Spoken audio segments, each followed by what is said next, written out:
माँ सरस्वती के चरणों में मैं शत नमन करता हूँ। भारत माता का मैं वंदन और अभिवादन करता हूँ। विश्व का सबसे चिर चैतन्य युवा, जिनके नाम से संपूर्ण विश्व में विश्व युवा दिन के रूप में मनाया जाता है, ऐसे स्वामी विवेकानंद जी की प्रतिमा का भी मैं अभिवादन करता हूँ। मंच पर उपस्थित भारतीय जनता पार्टी नागपुर शहर के अध्यक्ष आदरणीय विधायक प्रवीण दटके जी, मंच पर उपस्थित भारतीय जनता पार्टी के महामंत्री द्वय श्री रामभाऊ आंबुलकर जी, श्री संजय बंगाले जी, भारतीय जनता युवा मोर्चा महाराष्ट्र प्रदेश के सचिव कल्याण जी, दक्षिण पश्चिम नागपुर भाजपा के अध्यक्ष भाई किशोर जी, इस प्रभाग की नगर सेविका वर्षाताई, भारतीय जनता युवा मोर्चा नागपुर शहर के अध्यक्ष भाई पारेंद्र जी, यहाँ उपस्थित सभी भाइयों, माताओं और बहनों, हम सभी लोग आज स्वामी विवेकानंद जी की जयंती के उपलक्ष्य में विश्व युवा दिन के निमित्त यहाँ पर एकत्रित हुए हैं।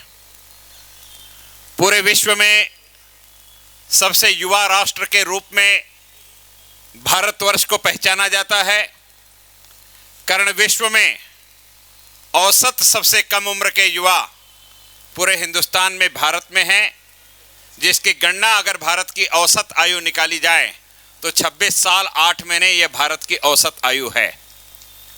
और ऐसे नौजवान भारत के नौजवान मेरे समक्ष बैठे हैं और आपके समक्ष मैं स्वामी विवेकानंद जी के जीवन पर कुछ बातें आपके समक्ष कहने के लिए आया हूं। स्वामी विवेकानंद जी नागपुर से दर्शन करके गए, शायद इसकी जानकारी लोगों को नहीं होगी।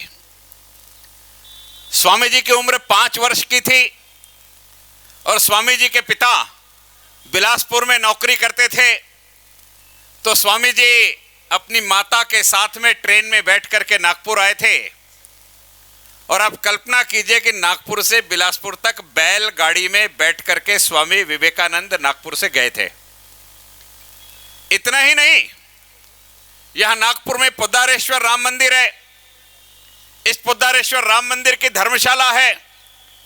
वो धर्मशाला आज जिस जगह है वहां नहीं, इससे पहले दूसरी जगह थे जिसे मिल रोड के नाम से हम लोग जानते हैं। वहां रात्रि विसावा भी स्वामी जी ने अपनी माता जी के साथ किया था।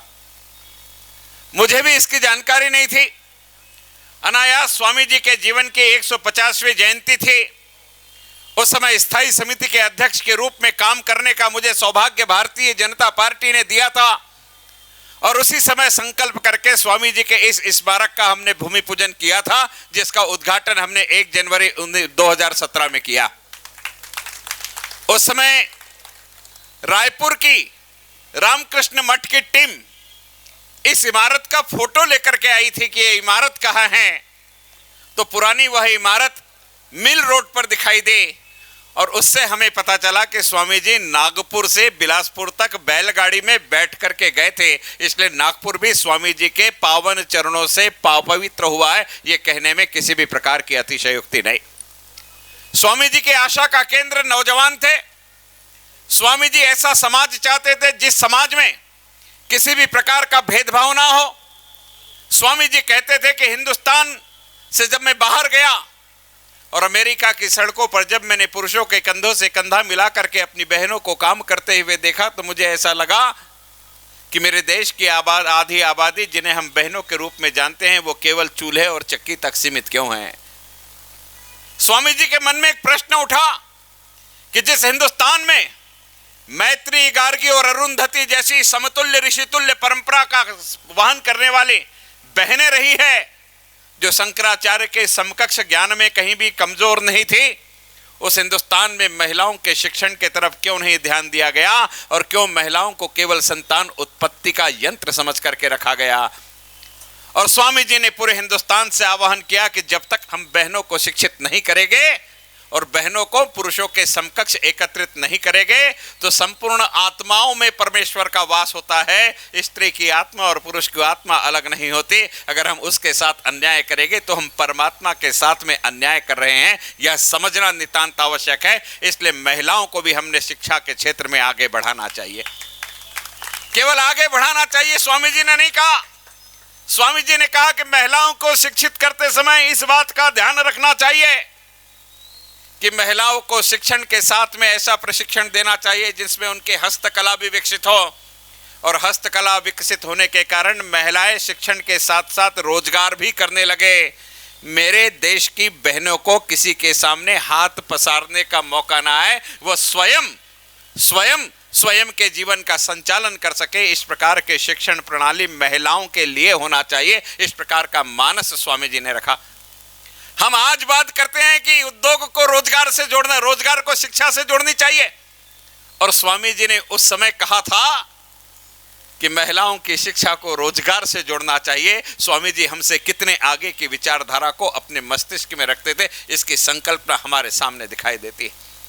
स्वामी जी ने देश के नौजवानों से कहा था कि मुझे केवल 100 नौजवान चाहिए जिनका शरीर इस्पात का हो और जिनकी धमनियों में खून की जगह पिघलता हुआ लोहा दौड़ता हो, और जो परिस्थिति निरपेक्ष हो, परिस्थिति से समझौता ना करके परिस्थिति से लड़ने का मादा रखते हो। ऐसे केवल 100 नौजवान मिल जाए तो मैं हिंदुस्तान की आजादी तुरंत दिला सकता हूं करके।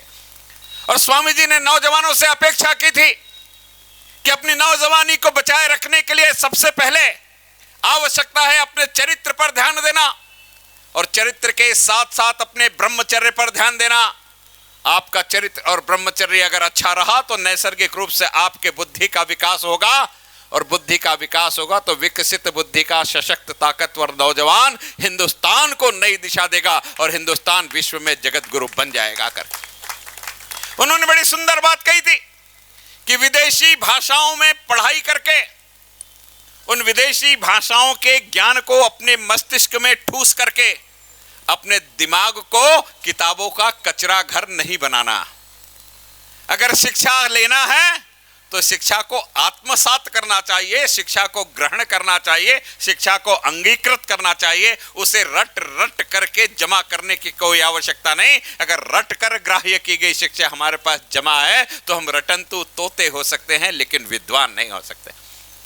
दूसरी बात स्वामी जी ने बड़े सुंदर शब्दों में कही थी कि नौजवानों, अगर पढ़ाई करना है, ज्ञान प्राप्त करना है तो एक बात ध्यान में रखो कि शिक्षा कभी भी बाहर से अंदर नहीं जा सकते। शिक्षा वो है जो अंदर से बाहर निकले। जो बाहर से अंदर जाता है वो शिक्षा नहीं हो सकती। अंदर से बाहर निकलने वाली चीज ही शिक्षा होती है। और मैं अगर उसको आज की भाषा में कहना चाहूं तो जो चीज अंदर से बाहर निकले वो एजुकेशन है, और जो बाहर से अंदर जाए वो इंजेक्शन है।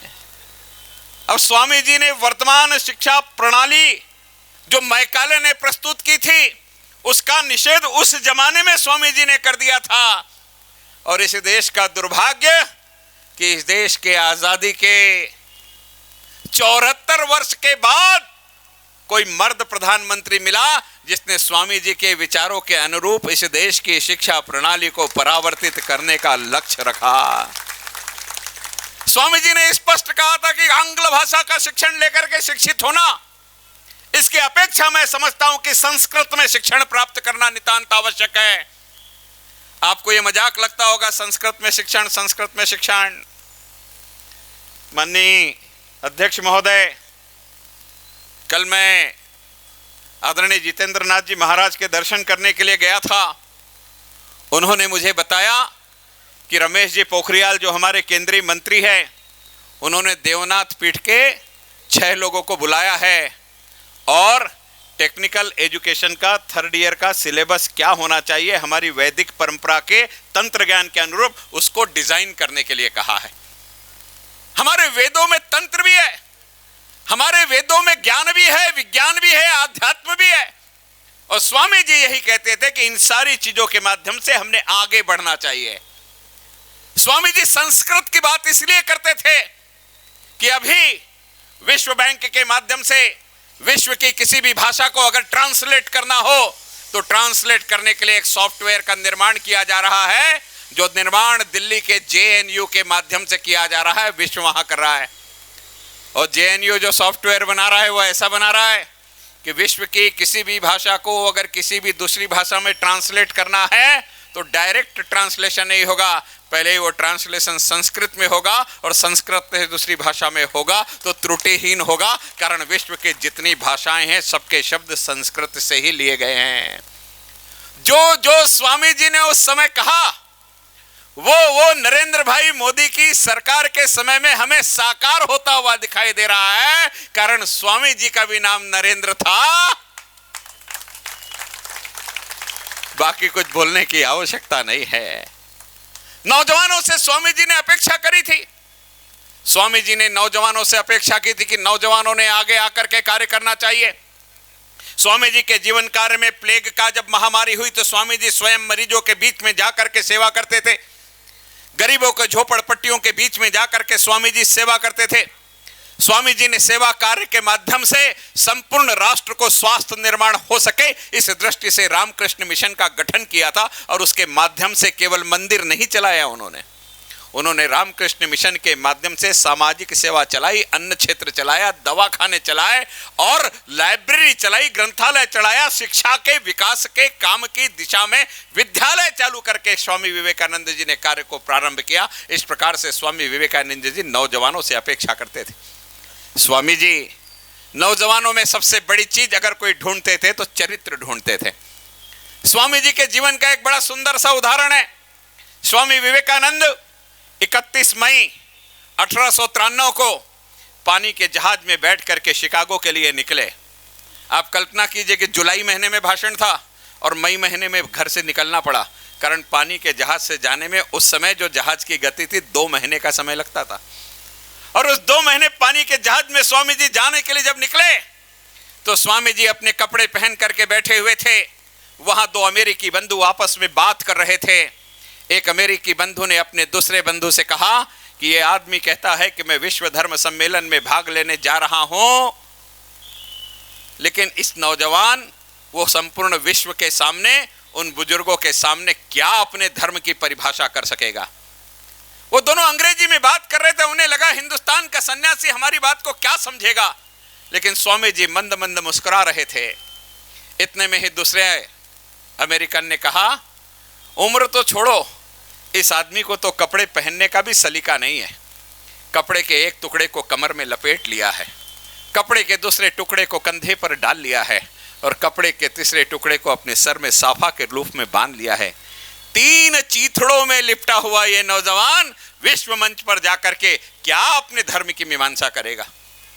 स्वामी विवेकानंद बड़ी शांति के साथ में उनके विचारों को सुन रहे थे और उन विचारों को सुनने के पश्चात स्वामी विवेकानंद ने उन अमेरिकी बंधुओं को अंग्रेजी में उत्तर दिया और उन्होंने कहा कि dear brother, I am coming in the country where man is made by tailor, but I am coming from the country where man is made by his own character.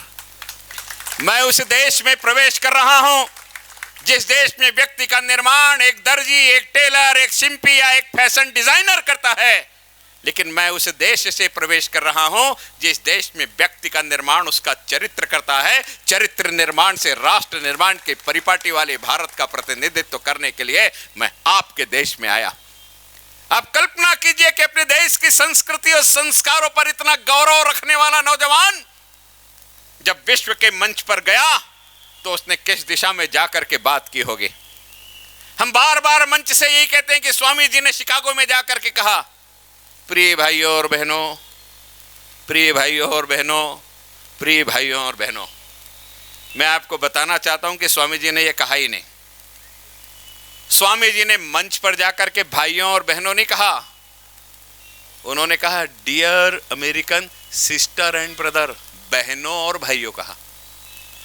भाइयों और बहनों नहीं कहा, बहनों और भाइयों कहा। अब आप कल्पना कीजिए, बॉलर गुगली ऐसी जगह डालता है जहां विकेट मिलना ही चाहिए। स्वामी जी विदेश गए थे, और उस विदेश में महिलाओं को केवल भोग की वस्तु समझा जाता है, और जहां महिलाओं को भोग की वस्तु समझा जाता है वहां पहले महिलाओं के नाम का जब उच्चारण किया गया तो सभागृह में बैठी हुई सारी महिलाओं ने कुर्सियों पे खड़े होकर के करतल ध्वनि से स्वामी जी का स्वागत किया कि विश्व ने पहले बार मातृशक्ति को सम्मान दिलाया है। यह विदेशों की परिपाटी नहीं थी, मेरे देश की परंपरा थी। आइंस्टीन का नाम सुना है आपने? उस आइंस्टीन से महिलाओं के बारे में पूछा गया तो उस आइंस्टीन ने कहा कि महिलाएं जो होती है ये स्लीपिंग पिल्स होती है, नींद की गोली होती है, सेवन करो तो नींद अच्छी आ जाती है। आइंस्टीन जैसा व्यक्ति अगर महिलाओं को नींद की गोली और सेवन करने के बाद जल्दी नींद आने की बात कहे तो उस देश में मातृशक्ति के सम्मान का शब्द जब स्वामी जी के मुखारविंद से उच्चारित हुआ होगा तो अखिल यूरोप की महिलाओं में स्वामी जी की छवि कितनी निखर के आई होगी।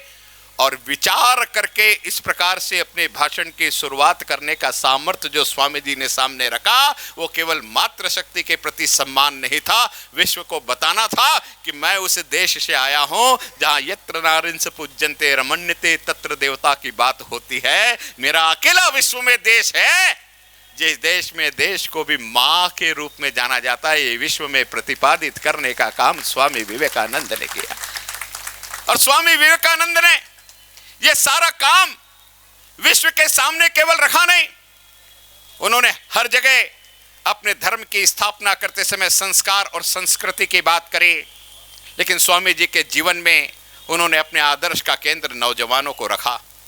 उन्होंने कहा कि जिस राष्ट्र का नौजवान जागृत होकर के अपने यौवन को झंकृत कर करके राष्ट्र के निर्माण के प्रति समर्पण का भाव रखता है उस राष्ट्र को उदित होने से कोई नहीं रोक सकता, और जिस राष्ट्र का यौवन ही दिशा भूल हो जाए उस राष्ट्र को गर्त में जाने से कोई नहीं बचा सकता।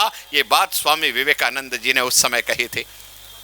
स्वामी जी की बात सुनता हूं और आज के नौजवानों की बात देखता हूं तो बड़ी अड़चन हो जाती है। अध्यक्ष महोदय से क्षमा चाहता हूं, लेकिन हम आंबाझेरी के बाजू में खड़े हैं। आंबाझेरी में क्या होता है, सोमवार को नैन मिले, मंगलवार को पड़ा बीमार, बुधवार को दिल दे बैठी, गुरुवार को हुआ दिलदार, शुक्रवार को उसने हंस दी, शनिवार को हो गया प्यार, और संडे की फिर छुट्टी पड़ गई, सब कुछ हो गया बंटाधार। क्या स्वामी जी को ये यौवन अपेक्षित था? स्वामी जी को ये यौवन अपेक्षित था? स्वामी जी ने कहा था कि मुझे चरित्रवान नौजवान के साथ साथ ब्रह्मचर्य पूर्ण नौजवान चाहिए। आप पुराने राजाओं और महाराजाओं का जीवन पढ़े तो उन्हें पराक्रमी के साथ में वीर्यवान शब्द के साथ में संबोधित किया जाता है। ब्रह्मचर्य इसलिए आवश्यक है कि हमारे नाम के आगे इस शब्द का उच्चारण हो सके। आप कल्पना कीजिए कि स्वामी जी ने सामर्थ्यशाली भारत के निर्माण के लिए सामर्थ्यशाली नौजवानों की संकल्पना की थी। वो सामर्थ्यशाली नौजवान अगर झंकृत होकर के इस राष्ट्र की एकता के साथ जुड़ करके काम करता है तो इस राष्ट्र को बर्बाद होने से कोई नहीं बचा सकता है। मैं आपके सामने निवेदन करने के लिए आया हूं कि स्वामी जी ने प्रत्येक बात के लिए कुछ ना कुछ विचार हमारे समक्ष रखे।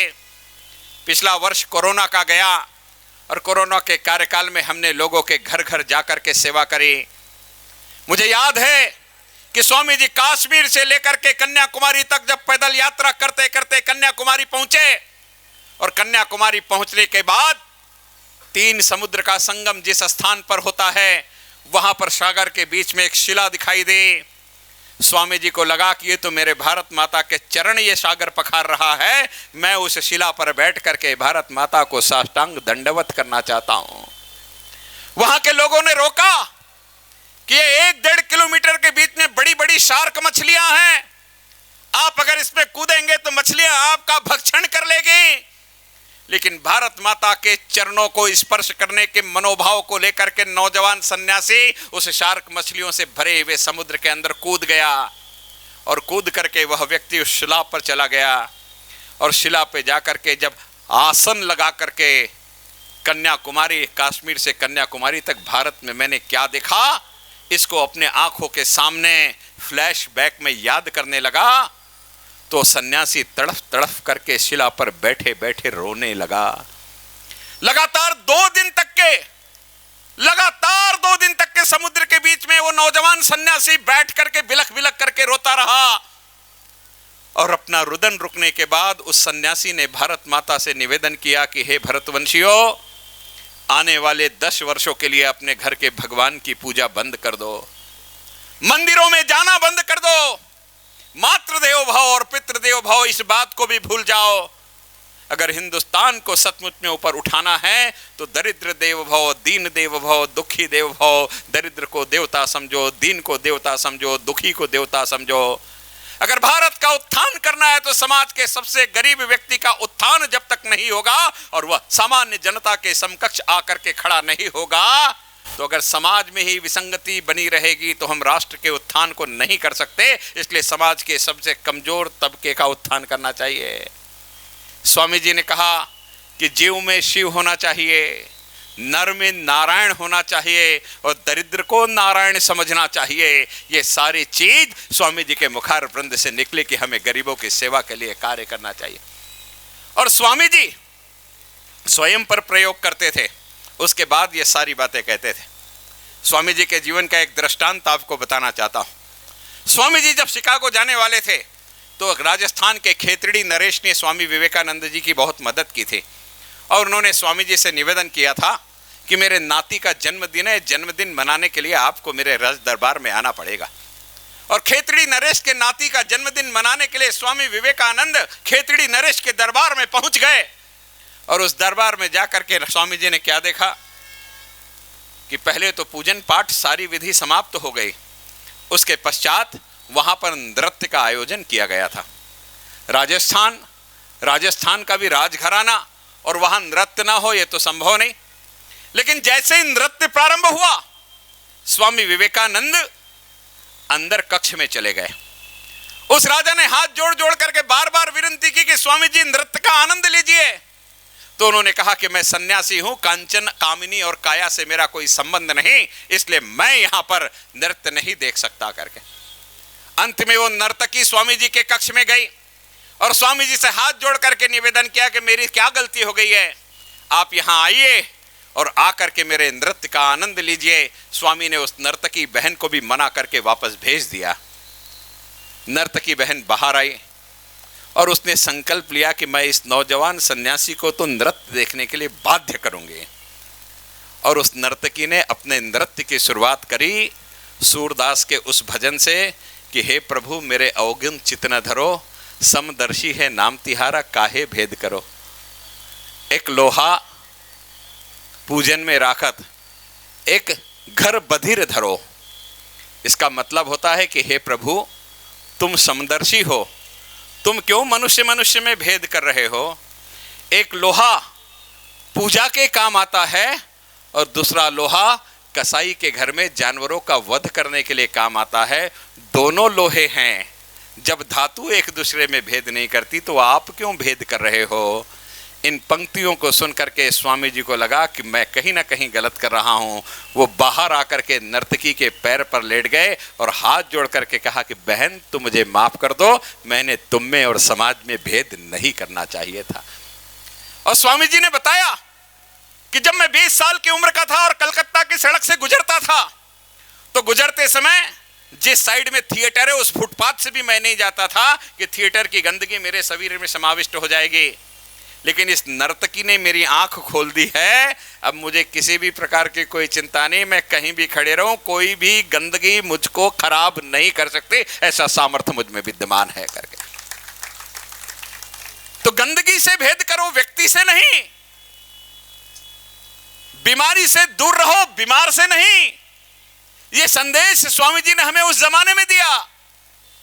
आप कल्पना कीजिए कि एक वैज्ञानिक दृष्टिकोण को अपने जीवन में सामने लेकर के चलने वाला एक युवा नौजवान जो विश्व के इतिहास में चिर नौजवान के रूप में जाना जाता है, उस नौजवान के जन्मदिन के रूप में आज हम यहां पर एक साथ बैठ करके विश्व युवा दिन मना रहे हैं। मेरे नौजवान भाइयों, मैं आपसे केवल एक निवेदन करने के लिए आपके बीच में आया हूं। इस राष्ट्र को उत्थान के दृष्टि से भारत को जगत गुरु बनाना है तो स्वामी जी की संकल्पना के अनुरूप राष्ट्र के नौजवानों को झंकृत होकर के राष्ट्र कर्म में लगना आवश्यक है। हम अपने अपने अधिकारों की बात को छोड़ करके हम अपने राष्ट्रीय कर्तव्यों की दिशा में काम करने के लिए अग्रसर हो, यह निवेदन करने के लिए मैं आपके पास आया। हमने जो कुछ भी पढ़ा है उस पढ़ाई का उपयोग अपने परिवार के लिए, अपने समाज के लिए, अपने स्वयं के लिए, अपने राष्ट्र के लिए, अपने मोहल्ले के लिए, अपने नगरी के लिए मैं सकारात्मक रूप से किस दृष्टि से कर सकता हूं, यह सोचने का समय है और उसके लिए सर्वस्व समर्पण करने की बात आपने अंगीकृत करनी चाहिए। यह निवेदन करने के लिए आया हूं।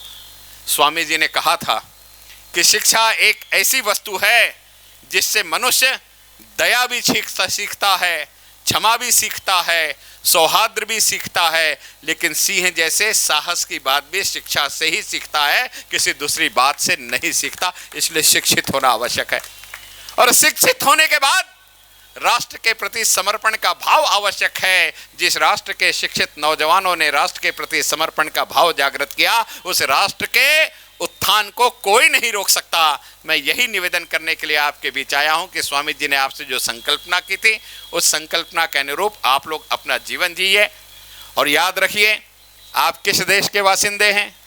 उस देश के वासिंदे हैं जिस देश में 5 साल के बच्चे ने शेर का जबड़ा फाड़ करके दांत गिन लिए थे। उसका नाम भरत था, इसलिए मेरे देश का नाम भारत पड़ा। जिस राष्ट्र के नौजवानों ने 9 साल का व्यक्ति घर से सन्यास के लिए निकला तो जगत गुरु शंकराचार्य बन गया। 11 साल का लड़का मथुरा गया और कंस का वध कर दिया। भारत के इतिहास में श्री कृष्ण के नाम से जाना गया। 13 साल की अवस्था में भगवान श्री रामचंद्र और लखन लला ताड़िका, मारीच और सुबाहु का वध कर दिए।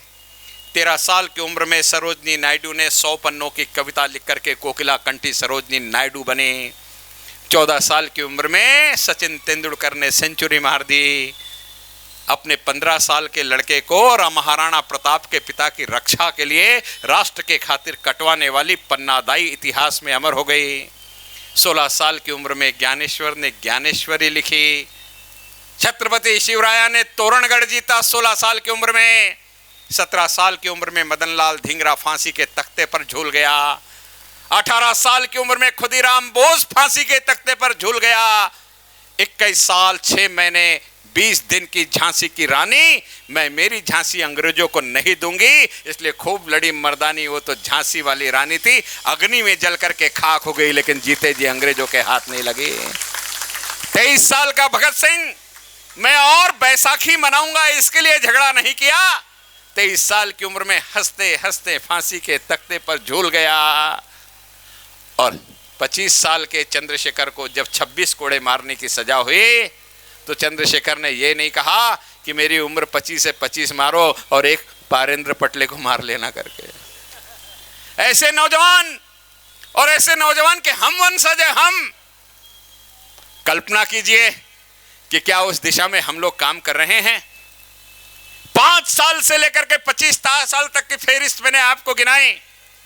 आप मुझसे पीछे गए तो मैंने तो अभी एक एक गिनाई है। अब 17 साल के कितने थे वो भी गिना सकता हूं, 16 साल के कितने थे ये भी गिना सकता हूं। अरे भाई, ये जो बम विस्फोट हुआ था जिसमें हमारे 40 जवान शहीद हुए थे, उसमें 18 साल 3 महीने के 3 लोग थे। जो उम्र हंसने खेलने की होती है, उस उम्र में राष्ट्र के लिए समर्पित करने वाला नौजवान इस राष्ट्र में है। इसलिए मेरा राष्ट्र विदेशी आक्रांताओं से बचा हुआ है। अब आंतरिक सुरक्षा के दृष्टि से आपको आगे आकर के काम करना पड़ेगा।